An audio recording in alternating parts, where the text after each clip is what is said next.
How on earth do boxers go from this to this? Well, it's a tricky one. More times than not, we'll often see some of your favorite fighters drop substantial amounts of weight within a 6 to 8 week time frame, sometimes up to 30 pounds in weight. And to put that into perspective for you guys, that's more than the weight of an average toddler. And these guys are dropping it like it's nothing. But how do they do this? And most of all, why do they do this? And what are the risks involved? Not to mention, is this good or is it bad for the sport of boxing? We're going to talk about all of that in this video.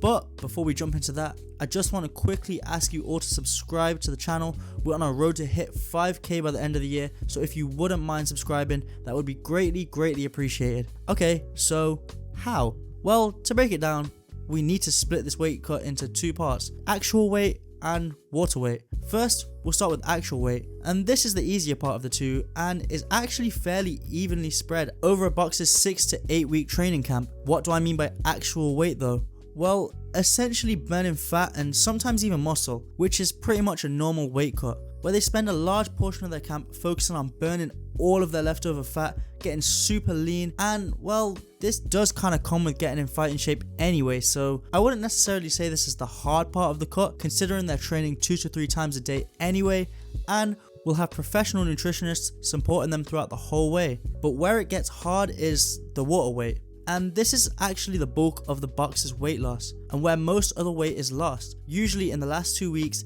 leading up to the weigh-in. This is essentially where fighters drain every last bit of water they have in their body by sweating most of it out, and in the last few weeks not drinking any water. Considering our bodies are made up of 50 to 70% water, losing a lot of this makes up for most of the weight cut. And they do this by putting their bodies through gruesome techniques like training with sauna suits whenever they're training to sweat as much as possible, lowering their sodium intake in their diet as salt retains water in the body, and if this doesn't get them to the weight that they need to be, they usually in the last week spend their time in the sauna or hot baths for long periods to suck every last drop of water from their body to show up at the right weight on the scales. So why do they put themselves through this torture just to be at a lighter weight? Shouldn't they just fight at a higher weight instead? Well, I'm not going to waste any more time, and I'm going to give you the simple one sentence answer: to gain a competitive advantage in the ring. Boxers want to be as big and strong as possible in the ring on fight night, and we all know that they weigh in around 24 hours before the actual fight. So after the weight cut, they have all of this time to rehydrate back to their normal weight. So many boxers aim to weigh the maximum allowed for their weight division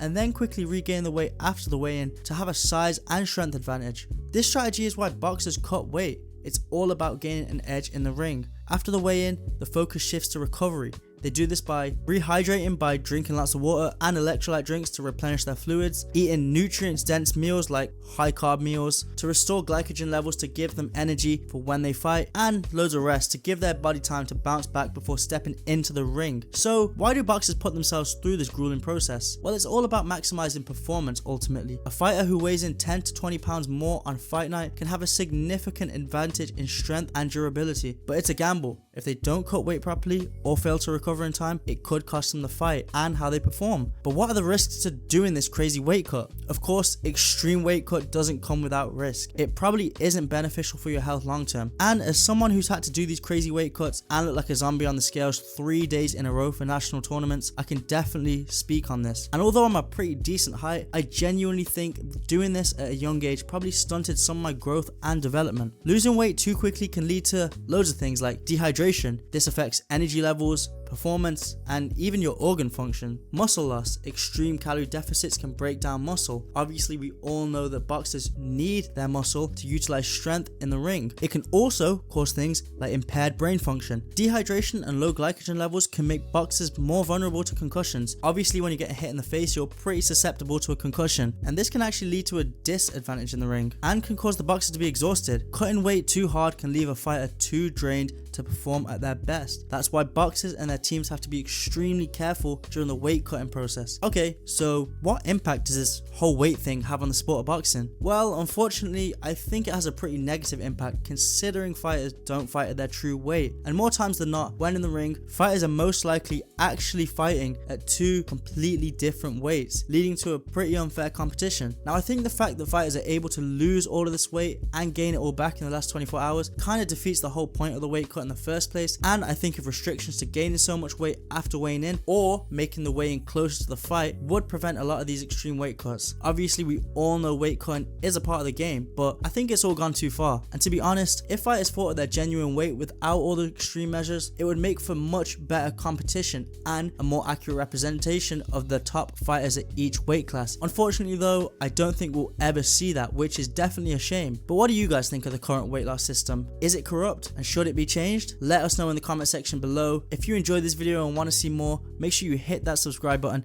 and turn on post notifications so you don't miss an upload. Also, I was definitely considering doing a follow-up to this video, going more in depth on how boxers actually get into fighting shape so quick and the specific training methods they do to get ripped so quickly. So if you want to see that video, please let me know in the comment section below. Anyways, that will be all.